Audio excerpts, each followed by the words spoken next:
And we are live. Welcome to our 12 Days of Christmas webinar event. My pre-webinar tradition includes listening to holiday music before we get started, just to get into that festive mood. So I'm curious, what is your favorite song right now? I'm sure that there's a radio station near you or a Pandora station near you that's been playing holiday music on repeat. So would love to hear from you in the chat if you want to share that as you're introducing yourself and letting us know where you are. Is it snowy? Is it sunny? What's going on in your part of the world? Well, it is day 10 already. Day 10 of our 12 Days of Christmas webinar series. That means that there's only 3 days left. But today's topic is going to be awesome. Joan has for you the topic, must-have skills for assistance in 2017, and she has 8 incredible skills to share with you, and she might even sneak in a bonus skill if you're extra nice today. Yesterday we had some really amazing giveaways. In fact, Joan decided yesterday to give away a bonus that included every single one of our conference on demands, 2012, 13, 14, 15, and 16. A whole library of conference on demand, which is every speaker from all of those sessions that were recorded and the handouts, all of those sessions. So the winner of that prize yesterday, her name was Jackie. She was the first to log into the webinar. Well, Jackie decided to pay it forward and gift away her prize. So what we're going to do is gift those to the person who was the first to log into today's webinar. I noticed that first person was Michelle W. So Michelle W. is the winner of that entire Conference on Demand library, which is a huge value, and congratulations. Join me in giving Michelle W. those huge congrats for her win this morning already. Don't worry, we have more giveaways for you at the end of the webinar today. Yes, thank you, Joan, for those jingle bells. So stay tuned to the end of the program. The program's only 30 minutes long, and we'll end with great giveaways and our special offer. We also have a handout for you today, and our webinar administrator is providing that handout link for you in the chat. Watch for that if you didn't already get it in your email reminders before the webinar. And we do have a certificate of attendance after the webinar. Due to the frequency of these webinars and the amount of people that we have watching the webinars and watching different webinars each day with the replays and everything, all of those certificates can be found on the blog, which is at officedynamics.com/blog. Just look for the webinar post corresponding with the same title of the webinar that you watched, or just watch it there. The replays are available there as well, and you can download that certificate at your convenience. So I think we are ready to hand the program over to Joan. Thank you for sharing those songs with me in the chat. Feel free to drop those in. Joan, we're going to hand it over to you so we can hear more about those must-have skills for assistance in 2017. Yes, thank you, Jasmine. And I just noticed, just want to comment, someone had put in the chat box that they're going to be leaving at noon today due to anticipated snow. So it's good. We're doing this and we'll move fast, and hopefully you could stay on in there, and wish all of you in snow country to be safe during this time of year when there is a lot of snow and cold. So our 8 must-have skills. Wow, I have a great list for you today, and I'm so excited to share these with you. You've probably heard me talk about some of these skills, but the idea being these are the must-have skills for next year. So as I go through all 8, I'd like you to think about, in your own mind, where or how would you rate yourself within that skill? So for example, the first one is focus, which you've heard me talk about. And you might say, oh yes, I focus, I know that. Over a year's time, what percentage of time do you focus? Are you focused, on your task at hand? So you might say, well, probably 70% of the time because I get a lot of interruptions. And then you would set your goal for 2017 to increase that percentage. The other approach you can take with these skills is what I call digging deep. Not looking at just the surface of it. In some of these, I'm going to dig deep and give you some really good, meaty information. And that's where you could probably find some areas that you can grow and develop as you look into the next year. So the first one is focus. You've heard me talk about this probably hundreds of times if you've been following us, and we did talk about it last week when we were doing the webinar on get control of your day, and it's still a critical skill. It actually keeps moving up the ladder in importance. So I'm going to encourage you and want to just challenge you to really, really work on that particular skill. I'm not going to spend a lot of time on it because we've talked about it in the past. The second is to be proactive. And I know you're all probably saying, well, sure, I'm proactive, and assistants are proactive. But look deeper again. I mean, what does proactive really mean to you? Because we hear take the initiative, anticipate, be proactive. And today it's even reaching farther out. In other words, we used to say we'll be 1 or 2 steps ahead of your executive. Now you've got to be 5 steps ahead.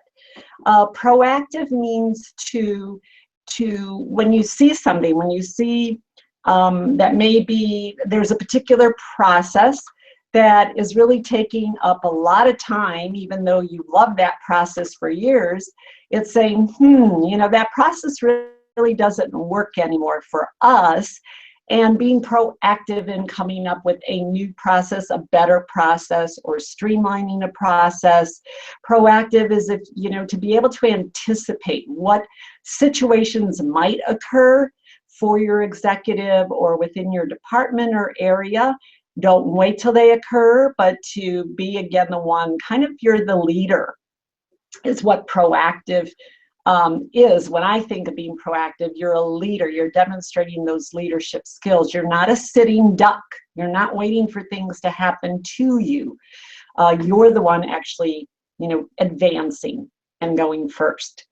The third one, this is what I'm going to spend a little time on, resiliency. So this was our conference theme for 2015. It was amazing. We had some phenomenal speakers for that particular conference. And I had also written an article about resiliency.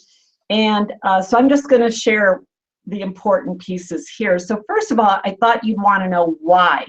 You know, why do you need to be resilient? How does it help you?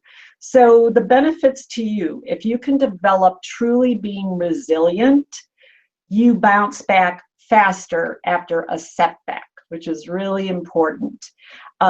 You take daily workplace changes in stride instead of feeling all flustered and stressed, which we know isn't good for us.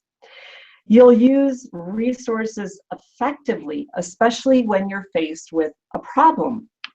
So if you're resilient, you're really, when you're in a situation, you're going to really think about the resources that you have, and you'll use them more effectively. You move in tandem with your executive. You know, when you can be resilient, because your executive's moving at a really fast pace, going through a lot of changes and probably delegating quite a bit of work to you. So you have to be resilient to be able to walk in step with your executive, not be 5 steps behind your executive. You know, if you're a partner, you're walking in step with your executive. And you also have to be, I know when I think of resilient, when I talked about this too, it's being resilient to the feedback from your executive and being able to have that, you know, the little bit of a tough skin when they're, you know, talking with you or working with you, or maybe that particular, on a particular day, they don't have the, they're not in the greatest of moods. And so they take it out on you sometimes. That does happen, and you have to be resilient, right, to not take that personally. And some other benefits, you generate innovative solutions to problems. So What does resilience really mean? And again, I'd like you to rate yourself. If you look back over the past year, how would you rate yourself in these areas? So when we fail, we have the strength to learn the lessons we need to learn. We're not always going to like the lessons that we're supposed to learn. So when you're resilient, you take that in stride and you grasp those lessons, whether you like them or not, because you know they're going to help make you stronger and make you better. So that's important. Second, having a good attitude about growth following a failure.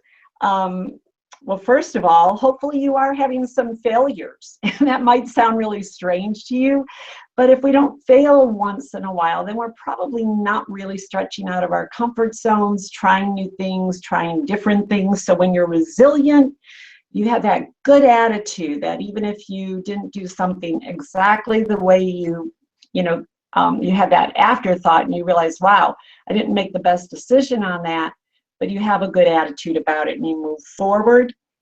We know the typical definition of resiliency is bouncing back from adversity, disappointments, and failures.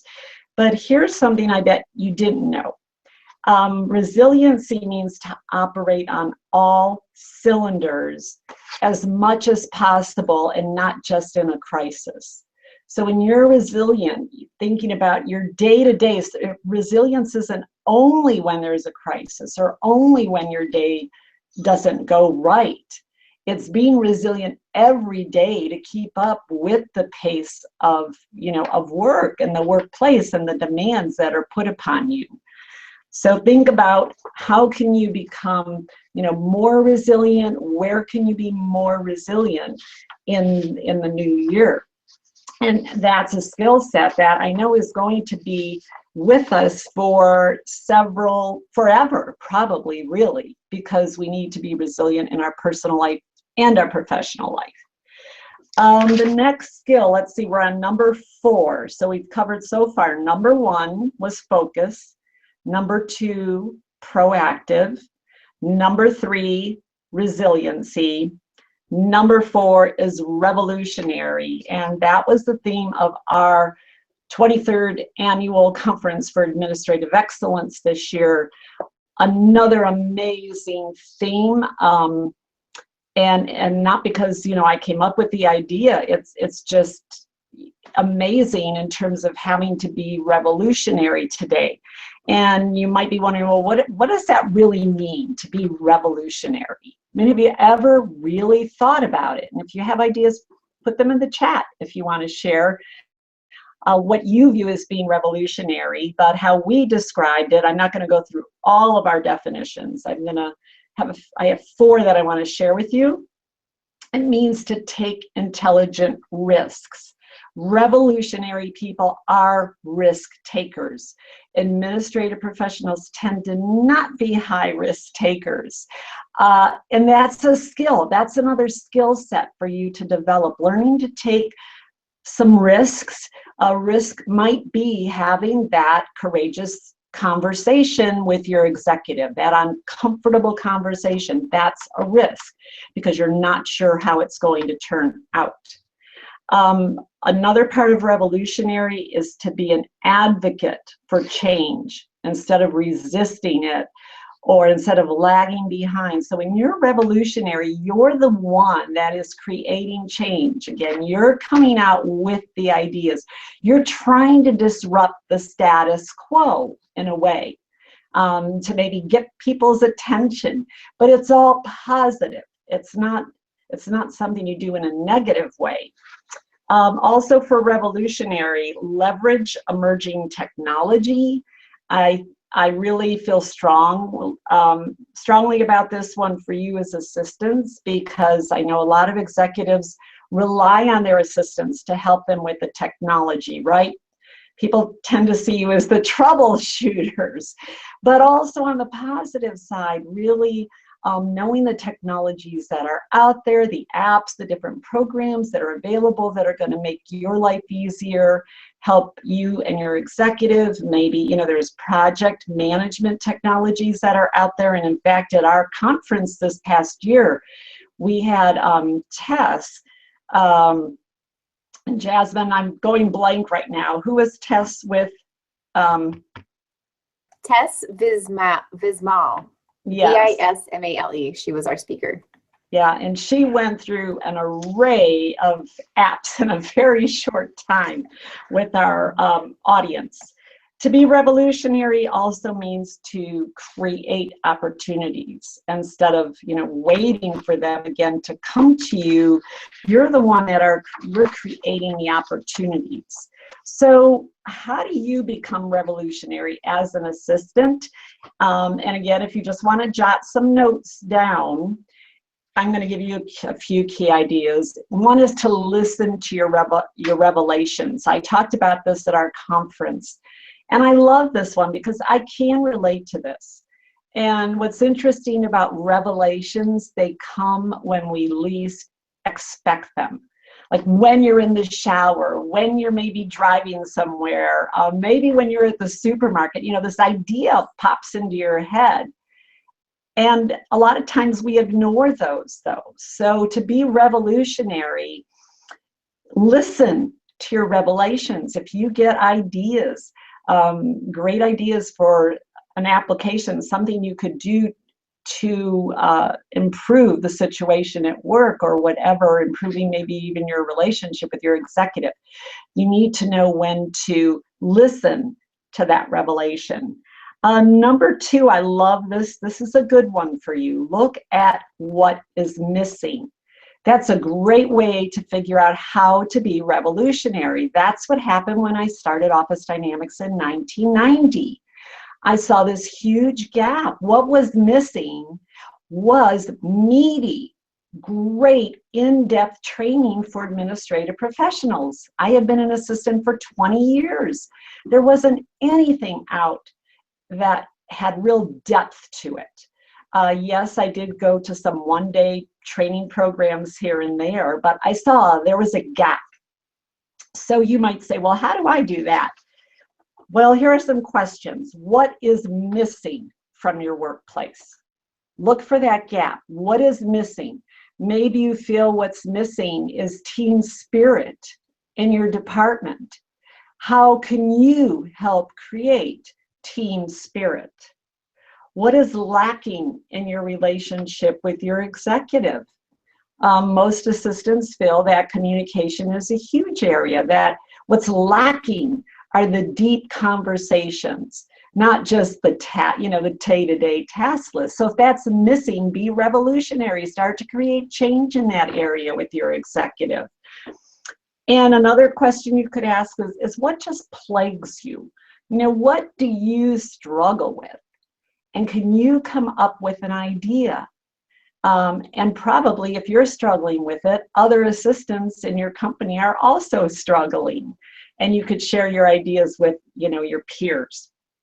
And then just a couple other ideas under revolutionary: engage in the courageous conversations. That's how you're revolutionary. You don't step back from having difficult conversations. And that's too where you then have to tie in resiliency. Because when you're having a difficult conversation, you have to be resilient, at the same time. Think like an owner. Dr. Darren Martin was one of our speakers at our conference this year. He has a that he recently he came out with, and he talks mostly to CEOs in organizations, but he shared with our administrative community how to think like an owner. And that's really for every single employee. It doesn't matter where you are within the organization, because if you think like an owner, you're going to think differently. You're not going to feel like a victim. You are going to be a catalyst, for change. And another one that I love with revolutionary, this is one of my favorites I'd like you to think about, and maybe you could share some ideas in the chat, is to be courageous and live your values. Usually revolutionary people are not popular, and usually revolutionary ideas are not easily accepted. So you have to have the courage to be revolutionary and live your values. What do you believe in? And bringing that out into the workplace is important. All right, let's go on to the next one. I see it's 10:20, so I want to make sure I keep us on track. Our next one was collaborative. This is a must-have skill. Now, there is a difference between collaboration and teamwork. So we teach both in our STAR Achievement program. In level 1, we talk about teamwork. By the time we get to level 2, we move into collaboration, and we have an entire full-day workshop on this. So there is a difference. And I'll give you very quick little ideas here about the difference. So, example, in teamwork is about command and control. With collaboration, it's creative and flexible. So really with collaboration, the focus is the process. When you're collaborating, you don't have the answers up front. It's more about the process, and things are defined as you move along and you collaborate with others. Teamwork has a regulation playbook, where everything's mapped out and you go by the book. Collaboration, the project or whatever it is you're working on and the relationships evolve over time. In teamwork, you do what the coach tells you to do. There is a coach there, there's a leader. In collaboration, you all figure out what needs to be done and who needs to do what. So again, there isn't this person up there dictating. In teamwork, it is about crushing your opponent. That's what teamwork is. And collaboration is thinking about how do you contribute to the big picture. So as you can see, there's a big difference. You can Google collaboration and learn more about it. And put that on your development plan. For 2017, how are you going to be and grow in the area of collaboration? Because I'm sure you're doing a lot of the teamwork. And then let's see, where's my handout? Our next one, to be creative.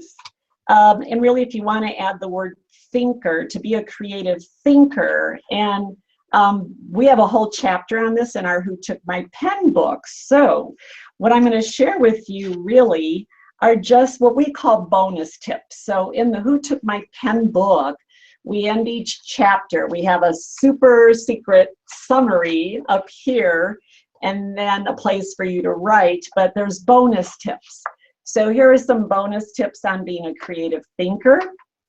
And again, do you already do this? Do you need to do this? Do you need to do it more often? So first of all is to study creativity. Show an interest, study it. And you can add this as an advanced competency for you as an administrative professional. It will not only help you at work, but add amazing benefits to your personal life as well. The second, and I have 4 ideas, get colored pencils or crayons and use them to stimulate creativity. Here at Office Dynamics, we love Post-its, we love markers. We have our walls in our conference room, that the white walls that we can write on, and we have our markers in there, and we use Post-its, and it really does work. It stimulates your creativity, and maybe you've heard me talk about coloring books. That's a huge trend now everywhere. They're in Hallmark, they're everywhere we go. Coloring for adults is a hot trend. It's therapeutic.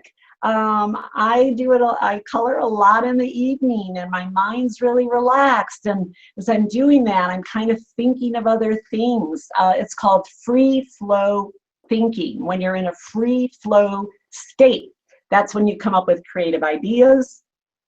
Another great idea for creative thinking, place a picture, that really speaks to you. There's probably some images or pictures or something that really tap in to your creative side. And so as long as they're appropriate, place them in your workspace. And then what else? Refer to yourself as a creative person. You're an artist of creative thought. I can't tell you how many assistants will tell me when we're in a training class that they're not creative, because in all of our training classes, we use a lot of fun props and creative aids and learning tools. And people will say, well, I'm not creative. I'm not talking about being artistic. That's different. Every person has some aspect of creativity in them. It just comes out in different ways. All right, let's move on to accountable. We also talked about this. I have a whole chapter in accountability and Who Took My Pen. And it's really interesting because we wrote that book, Jasmine and Nancy Fraze and I, we wrote that a few years ago. And as I look at it, I mean, I'm really pleased that we had that foresight that that was going to be an important competency, because now I'm reading about it everywhere in my leadership magazines and success magazine. And here was an article recently, October issue in my training and development magazine, speaking to HR training people, executives about employee engagement. And I'm sure you've heard about the lack of employee engagement in the workplace. The real answer to engagement is accountability. It's not up to your company to make your life wonderful and make you happy every single day and create a perfect workplace. That's not what it is. With you, true happiness and engagement flow from developing a mindset of personal accountability. Once people begin to view the world through the lens of accountability, they start to understand that they can affect their circumstances and situations. And then a few other points about accountability. Accountable people succeed in spite of any circumstance. People who are high in personal accountability are resilient, committed to results. So are you committed to results? Accepting of the consequences of their actions, and continuously learning from their experience. Accountability is also taking full responsibility, for your work, for the results that you're accomplishing, and also you help mitigate the risks of your plans and how you're going to implement something. And then our last one is to be cost effective. That might seem like a weird one for you. Maybe you probably don't think about it much. And I remember when I was an assistant, all those years, and I worked in a lot of big organizations. And so a lot of times you don't think about costs. You think, well, look at this big company. They make millions and billions of dollars. What's the big deal? So, you throw out a paper clip, or you hit the wrong, function on for printing, and you end up printing something that you didn't want printed, or the pages didn't get printed, that you wanted, and you printed more than you should have printed. And you think, well, it's okay. Or in the old days when we used letterhead and stationery, you made a mistake. Well, that's okay. What's the big deal? We have, hundreds of thousands of pieces of stationery. Well, again, if you think like an owner, if you owned your own business, you would salvage every paper clip. You would not reuse, you would reuse paper. I have a recycle thing here. I don't know what I'm trying to say. I have a stack of paper that maybe I did print by mistake, or a lot of times I have to print drafts of my speeches, and so I could sit and work on them. Instead of throwing that paper out, I reuse it again for another draft. So with cost effective, I wanted to read a little bit really quickly, something we had with the Who Took My Pen that I think might help you. So consider this: as an assistant, even without knowledge of the budget, you still impact the bottom line. If you print a document a second time because you didn't review it completely the first time, you've used additional toner and a click charge on the copier. all of your work counts toward affecting the bottom line. Do you add value in this attribute? Even if you work at a multi-billion-dollar company with seemingly endless resources, remember everything you do affects the bottom line. Now multiply that times thousands of employees in your organization. How much money is that? So instead of saying, I'm just one little person, in this big company, but if everyone thinks like that, what's going to happen? And that ultimately affects you and the other employees in terms of benefits and salaries. So as an administrative professional, just a couple quick tips. You could look at, if you're making purchases, are you really getting the best price that you can get?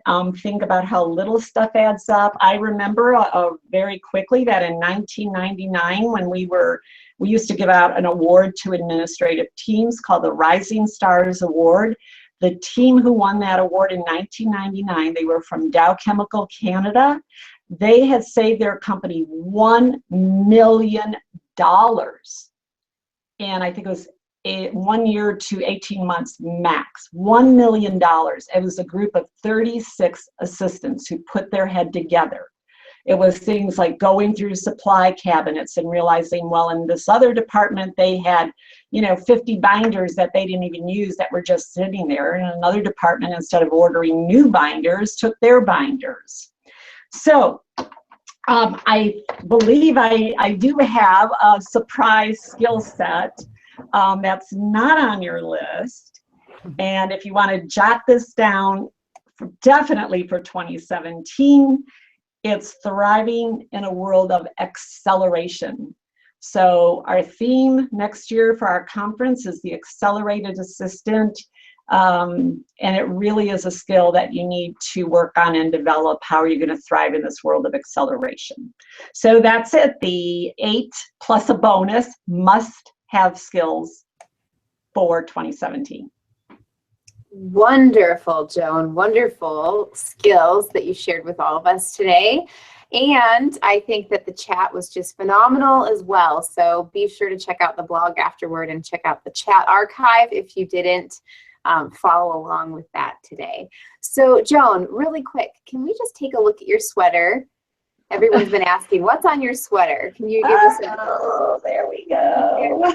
Isn't that cute? Can you Look see at it? the reindeer. And I've got my bells. Today's a very special day for Office Dynamics. I'm sure Jasmine will tell you what we're doing today.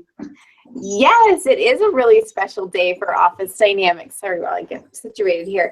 We are, after the webinar, we're going to hurry up and get the blog done for you. And then we are loading up Joan's car with our whole team. It's going to be our Santa sleigh, and we're going to West Care Women's Shelter to volunteer for the afternoon. And we're bringing wrapping paper and scissors and tape. And our another organization had collected a lot of gifts. And so there's a whole Santa shop for the parents to come in and shop for their children and get those holiday gifts that are just right for them. And then they'll have people helping with treats and goodies, holiday cocoa and cookies, and also people helping wrap presents and people helping them shop for presents and stocking stuffers. And I think they're doing gifts for the mothers there. So we're really excited to go do that. So you may not get a response from us if you email our team this afternoon, because we will be away for a little while, but we're going to be spreading holiday cheer and just, continuing to be in that spirit of giving.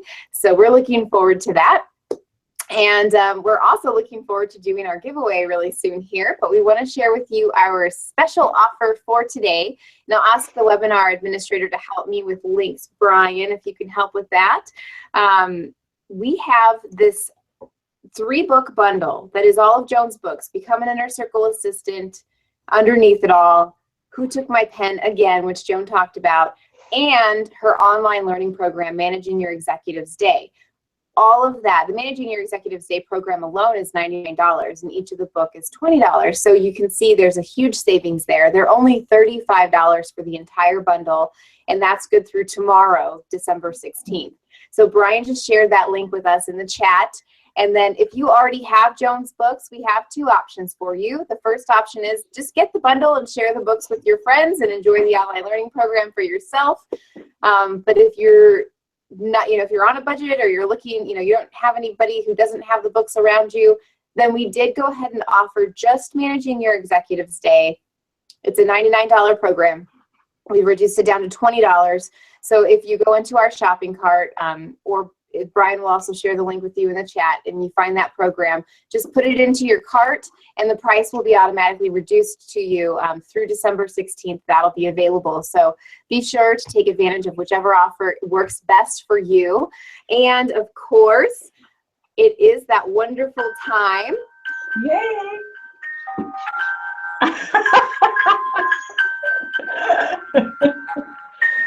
Yay! Yay! Jingle bells! It's Yay time!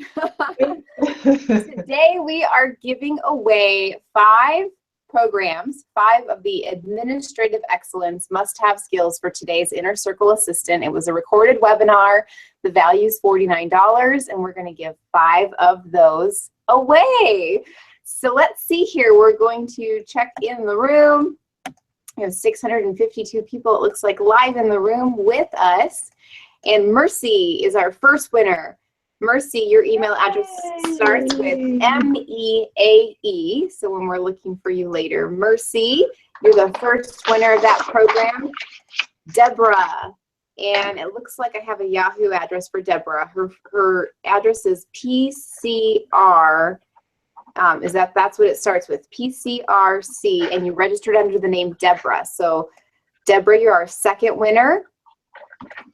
Andrea, and your last name I'm probably going to butcher it, Ameschoen, AMMESCHOEN. That's our winner number 3. Congratulations, Andrea.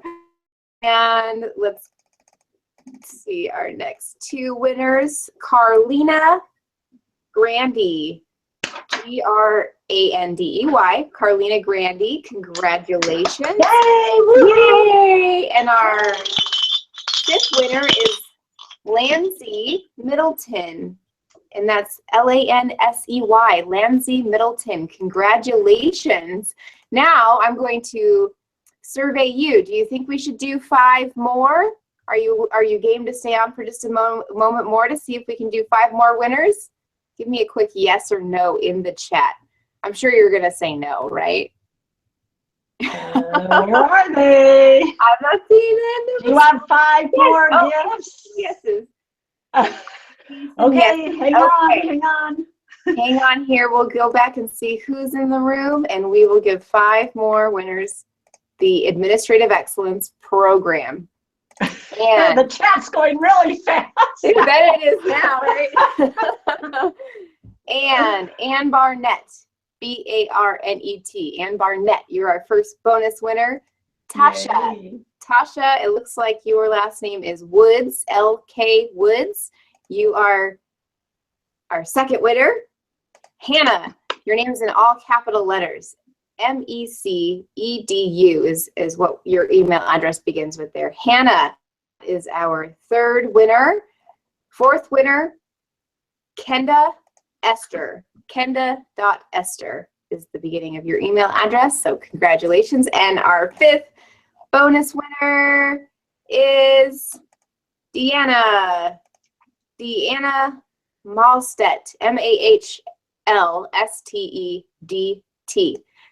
Congratulations to all of our 10 winners. I will be in touch with all of you before I leave for today to go to West Care and make sure that you get your online learning program, Administrative Excellence, as well as our winner earlier in the program, Michelle Woods. Michelle W. was our winner of the Conference on Demand Learning Library that was paid forward by yesterday's winner, Jackie. So congratulations to everybody. And before we sign off, Joan, if you have any final words for today.